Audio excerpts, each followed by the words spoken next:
In today's video, we're going to learn how to install the RM510 external enclosure. I show it here mounted next to the rectifier.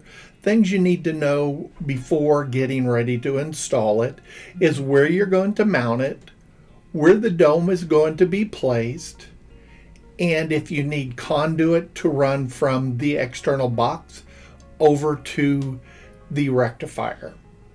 Let's get started.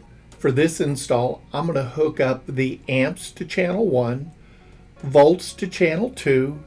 For power, I'm going to hook up to the AC taps, and my welding cables to my relay for interruption.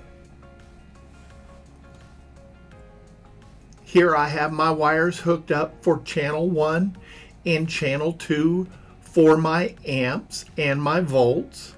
I also have welding cables over in the lower right hand corner hooked up to my relay. Those will go back to the taps on the rectifier. I also used a 13 millimeter socket to loosen the bolt for the tap wires. In the lower terminal block, I have also hooked up my power wires that will power my power supply for the RM5. Those wires will be hooked back up to the taps in the rectifier. Also, you'll notice that my M8 cable has not been connected. This is the cable that connects the dome and the I/O module together. I will wait till the very end to hook this back up. In this section, I show where I've hooked my wires up to the rectifier. In the upper left, I have my 2 welding cables that hook up to my relay. Also have 2 wires that run back to the power for the I/O module.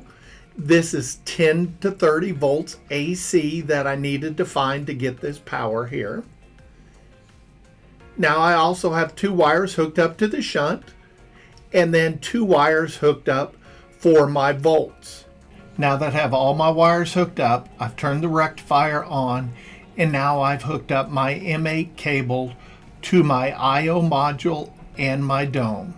I'm going to configure the unit with Bullhorn Field Pro. I'm going to reach in and swipe a magnet on the lower right hand corner of the I/O module, and this will start the flashing blue light. This will show that the I/O module is now ready to be connected to Bullhorn tools. When the light goes solid blue, this is an indication that Bullhorn Tools has connected up to the I/O module. Now let's take a look at Bullhorn Field Pro. This is the first screen you'll get when you open up Bullhorn Field Pro. You'll need to search for any available RMUs. This is what you'll see when it finds a unit that has already started flashing blue, and you select that particular unit. When Bullhorn Tools opens up, you will come to this information screen. This will show you basic information about the unit that you have selected. Now, if you select the hamburger menu in the upper left-hand corner, you will see a screen like this. This shows you the screens that you can go to within Bullhorn Field Pro. Now let's take a look at readings. On readings, we'll see the active channels and the last readings taken from the unit. Now let's take a look at channel settings. On channel settings, we'll see our active channels, and we can also update any of these channels by either deactivating them, activating them, changing the scaling. Let's go ahead and select the arrow to the right of analog 4. From this channel, we can set it up for millivolts for the input or voltage, then set up a shunt scaling if we have it set to millivolts. Just remember to select update if you make any changes. Now let's go ahead and take a look at reporting.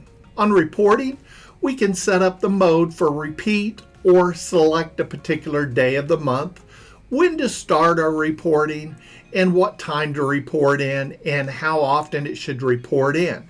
Remember to select update to save any of your changes. Now let's take a look at interruption.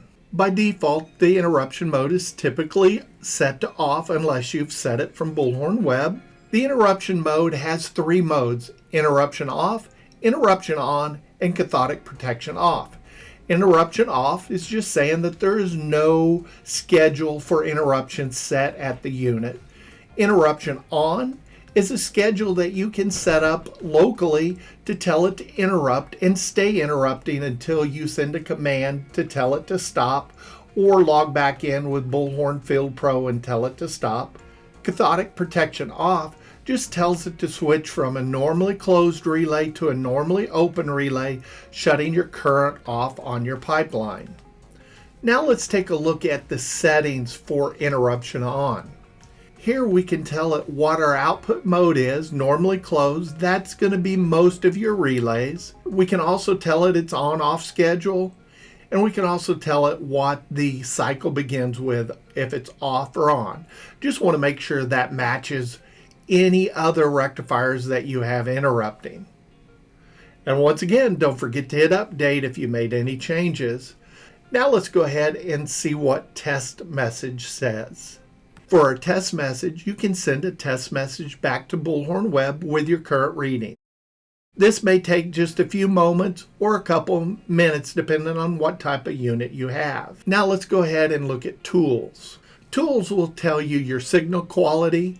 You can start a firmware upgrade. You can set templates or apply templates, or you can reboot the device. And to disconnect from Bullhorn Field Pro, simply select disconnect.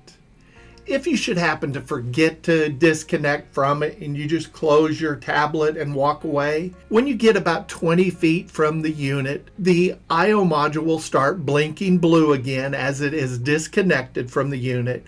And within about 20 minutes, it'll shut off the Bluetooth so that it'll have to be reactivated again if you should come back to reconnect. This completes our video. Thank you. Visit our website for more helpful how-to videos.